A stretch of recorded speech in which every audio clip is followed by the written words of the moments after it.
Vamos lá, galerinha. Primeira coisa que eu preciso falar para vocês com relação às incapacidades é o seguinte. Fiquem muito atentos, porque é neste ponto que eu comecei a primeira parte da aula falando para vocês que o capítulo de livro que eu estou postando para vocês está desatualizado, tá? Porque ele é de 2012 e houve alteração no Código Civil em 2015. É especificamente neste ponto das incapacidades, artigos 3º e 4º do Código Civil. Ou seja, o que você vai fazer? Para você ter certeza de que você está lendo o artigo 3º e o artigo 4º certos, os que estão valendo agora, você vai no site do Planalto. Você não vai olhar nenhum livro, tá? Porque a menos que esse livro seja depois de 2015, você com certeza está lendo a coisa errada, tá? Aqui no roteiro de aula que eu coloquei para vocês, óbvio que eu já trouxe o material atualizado, mas o PDF que está lá, que é uma leitura complementar obrigatória, até porque senão vocês não respondem o trabalho, lá tá desatualizado, mas como eu falei para vocês, eu risquei com lápis, presta bem atenção às partes do livro que estão riscadas para você. Se quiser, professora, você podia ter cortado então, para nem aparecer pra gente. Não acho certo, tá? Porque o ideal seria vocês lerem tudo, mas toda vez que perceber que tá arriscado, lê já pensando. Não, eu vou ler para eu entender como é que era, mas eu sei que isso aqui não tá valendo mais, tá? Por isso que eu não tirei, eu deixei, porque quem tiver curiosidade de ler, mesmo sabendo que aquilo não tá mais valendo, lê, tá? É bom para a questão histórica, é bom, às vezes você está peticionando para o juiz daqui a alguns anos e você tem que falar desse contexto histórico, ou então, daqui, sei lá, 5 anos, vocês estão formados já, estão numa audiência sobre alguma coisa relacionada à incapacidade civil de alguém, junto com, na parte contrária, um advogado já bem mais velhinho, bem mais idoso do que você, super desatualizado, falando umas besteiras assim que não tem nada a ver, tá? E aí você, excelência, por favor, o doutor está equivocado aqui, ele está se referindo ao Código Civil antes da atualização que aconteceu em 2015. E aí você tem argumento para falar, por quê? Porque você sabe como é que era em 2000 e antes de 2015 e sabe como que ficou depois de 2015. Então, botei o material completo aí para vocês lerem, mas sempre com a ressalva de que houve mudanças recentes. Incapacidades. Então vamos lá, de novo. O Código Civil fala que tem capacidade plena aquele que possui ao mesmo tempo a capacidade jurídica, que todos temos desde o momento que nós temos personalidade, nascemos com vida, e a capacidade de fato, ou seja, não, a idade e o desenvolvimento mental não nos impedem de exercer os nossos atos da vida civil, tá? Mas existem as incapacidades, existem fatores que fazem com que a gente não tenha essa capacidade plena, tá?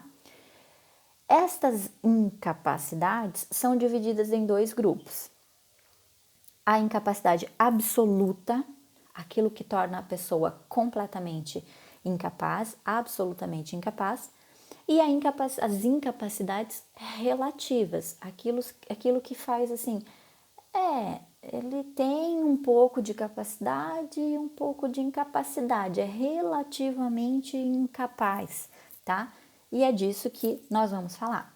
O material aí para vocês, ele só traz o esquema, né? Porque eu quero que vocês tenham a oportunidade de anotar o que significa cada um. Então, vocês estão vendo aí, né, o esqueminha.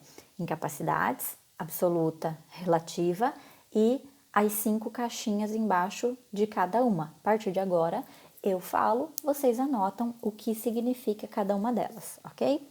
Vamos começar com a incapacidade absoluta. Quem para o direito civil é absolutamente incapaz? E aí agora eu tenho certeza que não tem ninguém na nossa sala que se enquadre, tá? Por favor.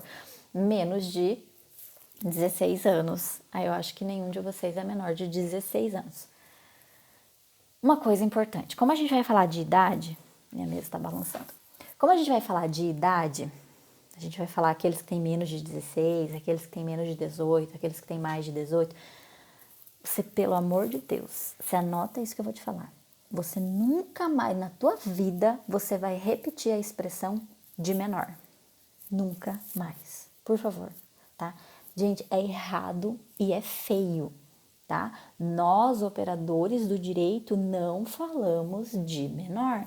Ele é errado do ponto de vista português, da linguagem culta e da linguagem jurídica, tá? A pessoa não é de menor, ela é menor de 18 anos, ela é menor de 16 anos, tá? Ou ela é simplesmente menor. Se você chegar numa audiência, se você estiver conversando com um professor, estiver conversando com outro advogado e você falar assim, meu filho ainda é menor, pronto, tá entendido. Você não precisa falar que ele é de menor, tá? Parece aquelas reportagens sobre, sei lá, tráfico de drogas, que daí eles entrevistam o pirralho e ele fala assim, doutor, eu sou de menor. Errado e feio, ok? Nunca mais repetimos isso, combinado? Beleza, então vamos lá. A pessoa que é menor de 16 anos, ela é considerada absolutamente incapaz. O que isso quer dizer, gente? Que até os 16 anos, quando a pessoa ainda tem 15 anos, 11 meses, 29 dias, ela não pode exercer atos da vida civil, como por exemplo, comprar ou vender algo, tá? Ai, professora, ela não pode então ir na padaria comprar pão. Não, calma, também não é assim, né? A gente tá falando daquelas compras e vendas que exigem um ato formal, exigem um cartório, exigem uma assinatura, vender um carro, comprar um carro, vender uma casa, comprar uma casa, coisas deste tipo, tá? Não são permitidas para pessoas com menos de 16 anos. O que acontece se uma pessoa com menos de 16... Se uma pessoa com menos de 16 anos pratica um ato da vida civil? Esse ato vai ser considerado nulo. O que significa considerar que um ato é nulo? Ele nunca existiu para o mundo jurídico. A partir do momento que a gente descobre, por exemplo, uma criança de 15 anos se passando por maior, se passando por outra pessoa, sei lá, vende um carro, tá? Ela pega e vende um carro. Pro direito, isto é considerado um ato nulo, um ato que nunca existiu pro direito, tá? O que isso quer dizer? A pessoa que adquiriu esse carro desse menor tinha que ter tido o cuidado de verificar, tinha que ter tido o cuidado de pedir os documentos dessa pessoa, verificar se ela realmente tinha a idade que ela estava dizendo que tinha, se ela realmente tinha capacidade para exercer esse ato, tá? Então é considerado um ato nulo. Professor, isso quer dizer que alguém com menos de 16 anos não pode praticar nenhum ato da vida civil, ou seja, ela não pode fazer nada, ela não pode integrar o polo de uma ação. Calma, a gente não sabe que, e a gente falou disso já na primeira parte da aula, mesmo os menores de 16 anos podem exigir alimentos dos pais, né? Podem entrar com um pedido de pensão alimentícia. E aí, como é que fica? Gente, os menores de 16 anos, esses que são considerados absolutamente incapazes, eles não podem praticar os atos da vida civil por si, por eles mesmos, tá? Mas eles podem fazer isso por meio de representação. Por isso que, na tua vida prática, o dia que você estiver atendendo um cliente e chega lá uma mãe com a criança do lado, dizendo, doutor, doutora, preciso entrar aí com um pedido de pensão alimentícia contra o traste do meu ex-marido, tá? O que você vai fazer? Você não vai entrar com a ação dizendo, sei lá, Maria da Silva está entrando com pedido de ação de alimentos contra o João da Silva. Não. É a criança fulana de tal representada pela Maria da Silva, sua mãe, tá? É sempre assim que faz, porque esse menor, lembra, ele já tem personalidade jurídica, mesmo ele tendo menos de 16 anos, ele sendo considerado absolutamente incapaz para os seus atos da vida civil, ele já tem personalidade jurídica, ou seja, ele tem direitos e ele tem deveres, e os direitos dele precisam ser cobrados, precisam ser atendidos. Ele só não tem a capacidade absoluta para fazer isso sozinho. Ele precisa sempre estar representado, tá? Então, um menor de 16 anos que é também pego cometendo crime, né? Daí a gente sabe que tem toda a questão que eles não vão para a prisão comum, eles vão para as unidades próprias para a idade deles e tal. Mas numa audiência, por exemplo, enquanto o processo estiver correndo contra esse menor de 16 anos, ele o tempo todo tem que estar representado por alguém que faça as vezes, ou seja, o pai, a mãe, ou seja, um tutor, um curador, alguém que faça as vezes de representá-lo diante da vida civil, tá? Então, a gente entende que até os 16 anos é considerado plenamente, absolutamente incapaz. Qualquer ato que esta criança, este adolescente cometa é considerado nulo, tá? Só para fins de curiosidade, e vocês vão encontrar isso no material também, e provavelmente encontrem na leitura da vida de vocês por aí, o direito costumava chamar esses menores, né, com menos de 16 anos, de menores impúberes. Então, até os 16 anos eram menores impúberes, e depois dos 16 até os 18 eram os menores púberes. Púberes vem de pelo, tá? Então, eles entendiam que até os 16 anos essa criança, esse adolescente não tinha pelos, então era um menor sem pelos, um menor impúbere, e depois dos 16 aos 18 já começa a ter pelos, então é um menor púbere.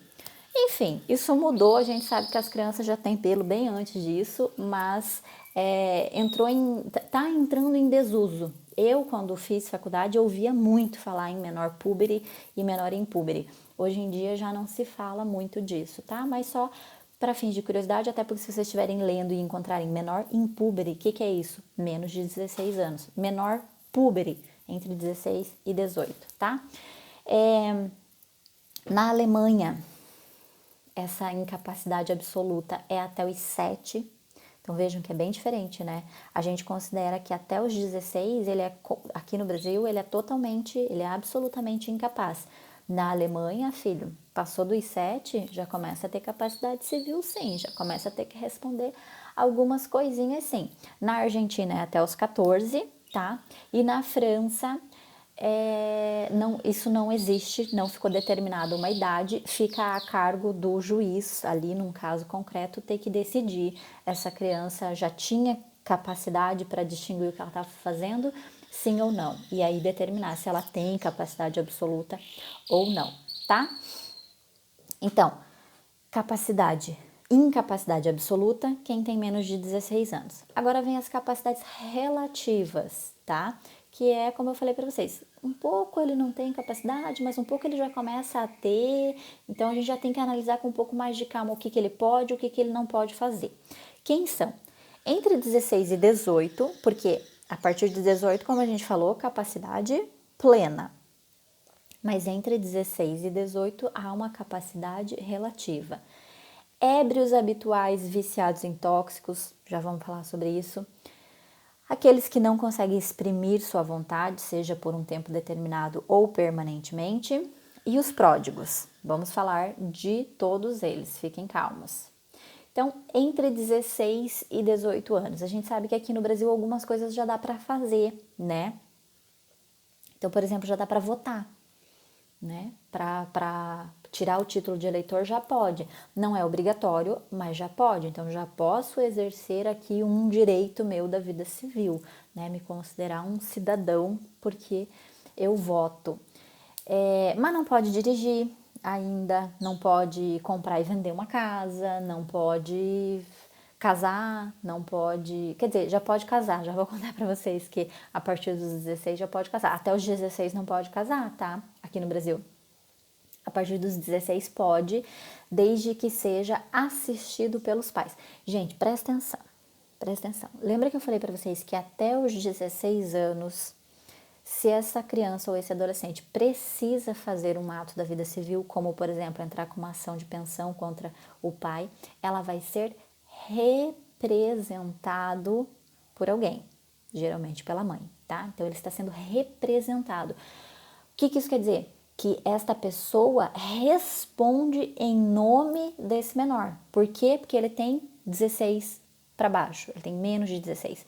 Entre 16 e 18, ele não precisa ser representado, ele precisa ser assistido. Tem diferença? Tem diferença, tá? Quando este adolescente entre 16 e 18 anos ele está sendo assistido, a diferença é que esta pessoa que o assiste, seja a mãe, seja o pai, seja um tutor, ela não responde em nome deste adolescente. Ele apenas assiste. É como sentar na frente da TV para ver uma série, para ver um filme, para ver uma novela, para ver um jornal, tá? Você assiste, você participa daquilo, você se mete, você liga na Globo e fala: ei, escuta, a Carminha não pode morrer.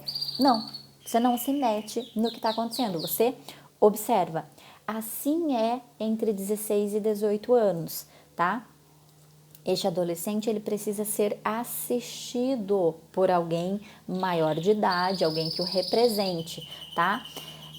Para casar, por exemplo, entre 16 e 18 anos já dá para casar? Já dá para casar. Então, o que precisa? Autorização dos pais, os pais vão ter que ir no cartório assinar uma autorização de que eles permitem que esse adolescente se case e eles ainda precisam assistir, ou seja, nós que temos mais de 18 anos, se a gente decidir casar no dia de assinar os papéis no cartório, nossos pais têm que estar lá junto para assinar alguma coisa ou para olhar?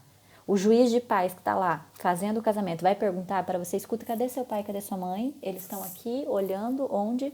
Não.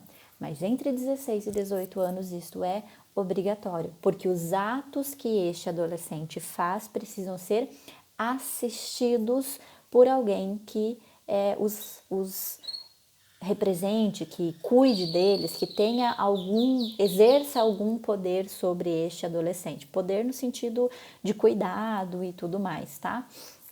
Sejam os pais, sejam os avós, com quem essa criança, esse adolescente vive, com quem ele mora, tá? Então essa é a diferença entre um ato representado e um ato assistido. Então entre 16 e 18 anos precisa de assistência para esses atos. Então, um adolescente, 17 anos ali, que tem uma herança, tá? Os pais faleceram e ele ficou com uma herança. Ele pode vender alguns dos seus bens? Pode. Você tem que ter respondido sim, hein? Eu dei o tempo para você responder. Ele pode, mas ele precisa ser assistido. Quem está cuidando agora desse adolescente? Quem é o representante legal deste adolescente? Quem tem a guarda dele, por exemplo, desde que ele ficou órfão? Essa pessoa tem que assistir a este ato, tem que estar ali, tem que estar dando assistência, tem que estar falando: olha, eu acho que esse preço não tá bom, eu acho que não tá justo. Enfim, tá? Tem que ter o cuidado, beleza? Diferente daquele com menos de 16 anos, tá? Se o menor de 16 anos recebe uma herança, ele pode vender? Não, a resposta é: ele não pode vender. O seu representante legal pode, tá? A pessoa que tem a guarda dele pode, só que aí tem toda uma questão legal, tá? Ele vai ter que comprovar qual é a necessidade de vender aquele bem daquela criança, tá? Por exemplo, eu não tenho condições, eu sou a tia e fiquei com a guarda do meu sobrinho porque os pais faleceram, tá? E essa criança estuda num colégio super bom, tinha um padrão de vida ótimo e eu não tenho condições de continuar. Então eu peticiono para o juiz que deu a guarda da criança para mim, dizendo: eu não tenho condições de pagar a escola dessa criança, pretendo vender o carro que os pais deixaram para pagar um ano de escola. E aí o juiz autoriza isso, tá? Então, diferença entre o ato do menor de 16 anos, que tem que ser representado, e o ato do menor de 18, entre 16 e 18, que precisa ser assistido. E se este adolescente, entre 16 e 18 anos, comete um ato da vida civil de forma que não deveria, não foi assistido, por exemplo, vendeu um carro e não foi assistido para isso, esse ato é nulo, assim como eu falei lá do menor de 16 anos, que é nulo o que ele fez? Não, entre 16 e 18 anos o ato é anulável, porque concorda que ele tem uma capacidade relativa? Então o que vai acontecer? A gente vai olhar para o ato que ele fez, por exemplo, a venda do carro, e vai falar: espera, vamos ver. Vendeu por um preço justo? vendeu para alguém que pagou, não levou um calote, não enganou ninguém, não foi enganado, ele precisava mesmo do dinheiro da venda desse carro, o que ele fez? Não, espera, tá tudo dentro da legalidade. Tá, ele não tinha 18 anos ainda, mas tá tudo dentro dos conformes. Beleza, vamos dizer que tá tudo bem, não vamos anular este ato, tá? Então essa é a diferença, um ato que é nulo, para o direito ele nunca existiu, e um ato que é anulável, é aquele que vamos olhar e vamos pensar com carinho, precisa anular ou não precisa anular, beleza? Ébrios habituais ou viciados em tóxicos. Gente, ébrio habitual, sabem o que é um ébrio habitual? É o cachaceiro, manguaceiro.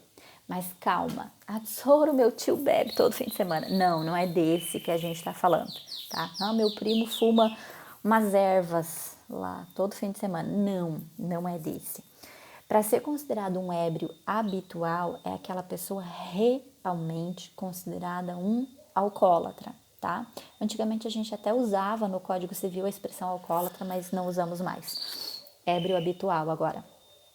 O alcoólatra é aquele cara que realmente ele não tem momento sóbrio, ele não tem um momento são, ele passa o tempo todo dele embriagado. É o cara que dorme na sarjeta mesmo, porque ele é completamente viciado no álcool. E a mesma coisa para as substâncias tóxicas que ele menciona aqui, tá? O viciado em tóxicos. Não é o cara que fuma uma erva no fim de semana, tá?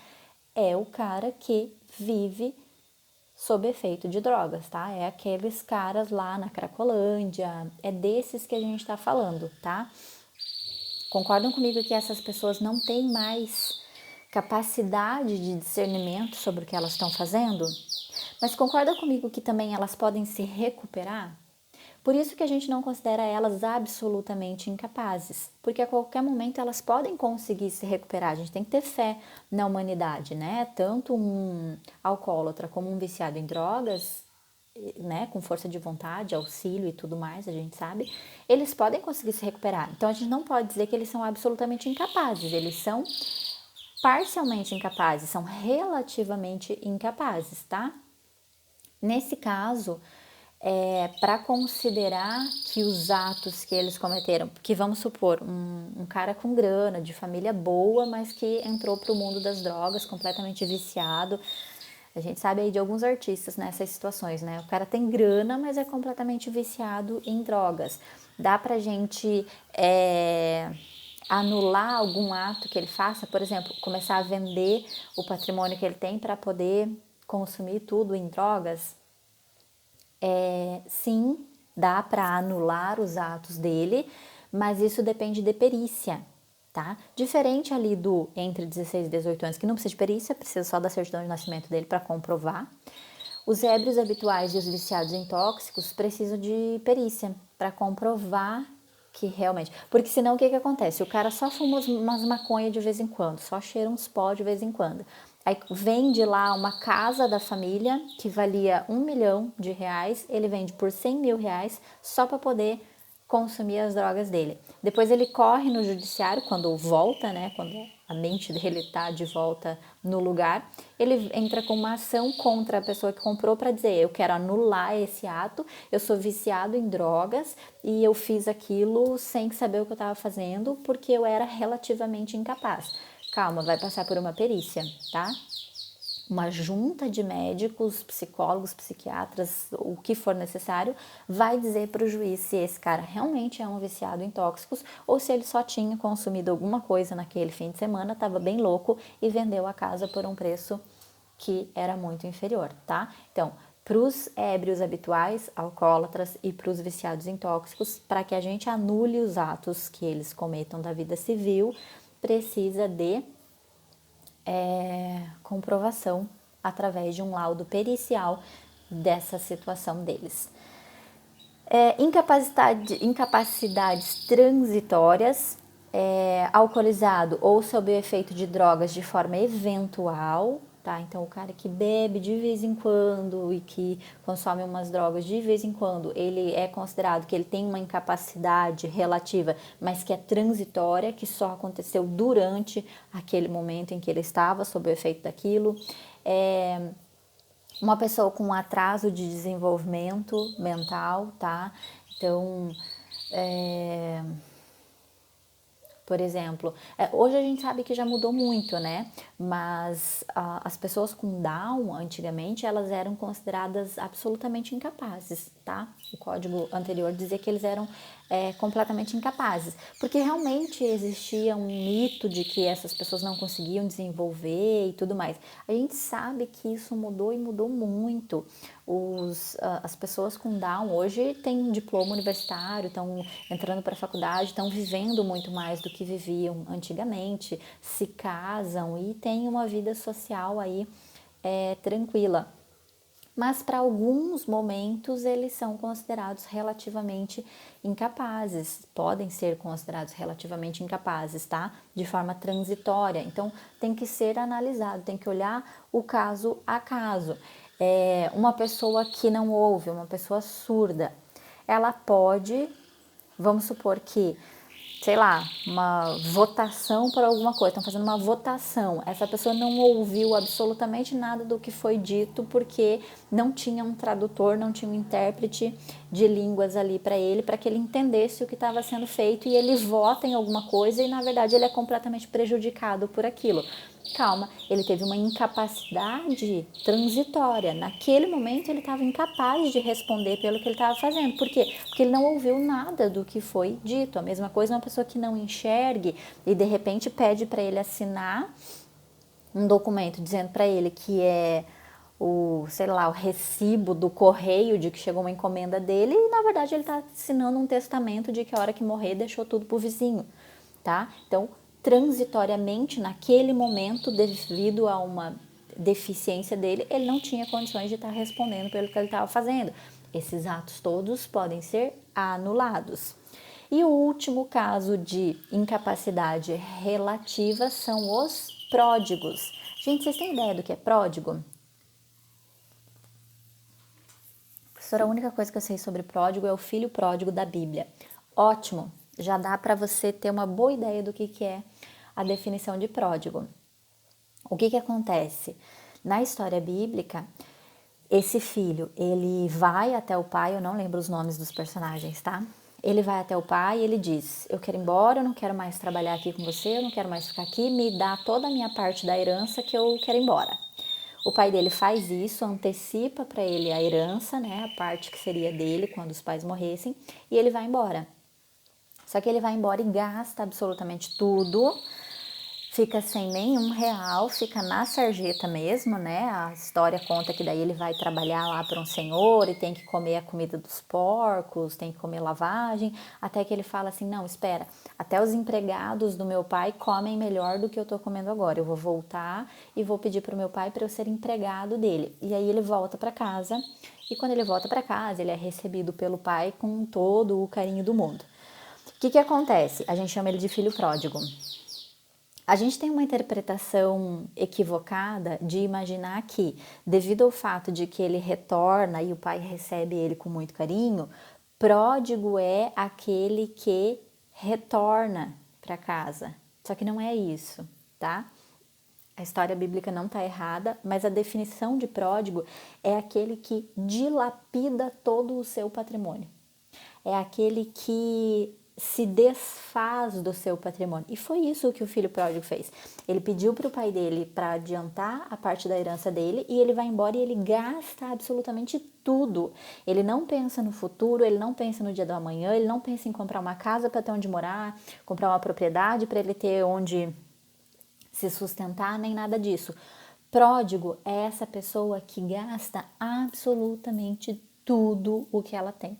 Professora, sou pródiga.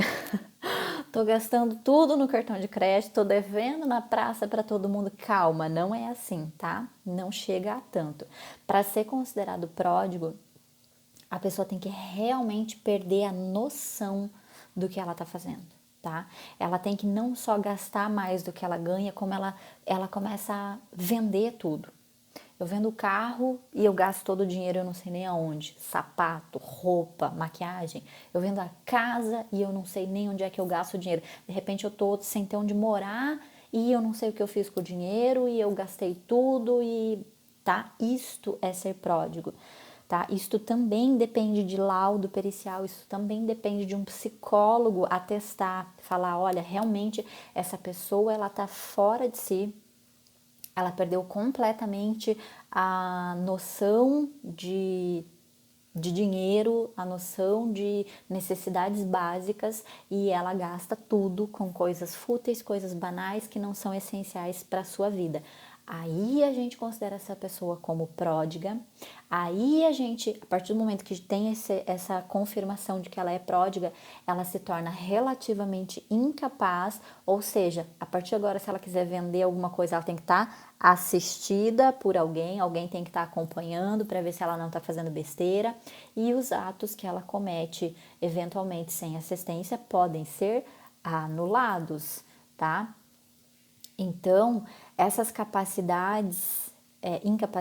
essas incapacidades relativas, elas fazem com que os atos dessas pessoas, entre 16 e 18, os alcoólatras, viciados, aqueles que têm alguma incapacidade transitória e pródigos, com que os atos deles possam ser anulados, tá?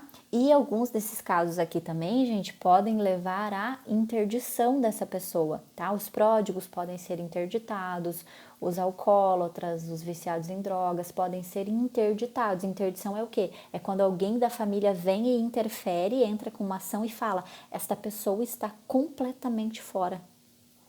Ela tem que viver sob cuidado de outra pessoa. Ela não pode mais fazer nada. Ela não pode comprar nem vender nada. Isso seria interdição, tá? Isso pode vir a acontecer nesses casos. Não quer dizer que sempre tenha que acontecer, mas pode. Seguinte, gente. Então, assistiram aí aos 2 vídeos. Deu cerca de 1 hora de aula. Vão ler o material que eu coloquei para vocês. Não é muita coisa, é uma leitura gostosa, tá? Não é difícil, é uma leitura fácil, bem diferente lá. Eu sempre falo para vocês, né? A Maria Helena Diniz, apesar dela ser maravilhosa, ela é muito boa, mas a leitura dela é difícil pra gente que tá começando, né? Vocês ainda estão no primeiro período, não é fácil. Mas eu coloquei o Silvio Venosa, que tem uma leitura mais tranquila e bem gostosinha para vocês. Façam isso. Assistiram as aulas hoje, vão ler o material, tem ali o roteiro de aula, vocês fizeram suas anotações. Na terça-feira, eu abro a nossa atividade às 9 da noite de novo, porque é o nosso horário de aula, mas fica até quarta-feira, meio-dia, então relaxa que vai dar tempo de fazer, tá? É uma pergunta que vai estar lá para vocês, tá? Eu não vou contar com antecedência, porque se você tiver assistido as aulas e lido o material, você já vai saber a resposta. O máximo que você vai precisar é dar uma pesquisada, para dar uma incrementada, para deixar a coisa mais bonita. Mas saber o que é a resposta, você já vai saber, tá bom? Então, de terça, das 9 até o meio-dia da quarta, vai estar aberto o horário para vocês responderem a essa questão que eu vou colocar lá para vocês, tá bom? Na próxima semana a gente continua com esse assunto ainda de personalidade natural, para só depois a gente partir para personalidade jurídica, tá bom? Boa semana para vocês, gente. Um beijo e nos vemos em breve.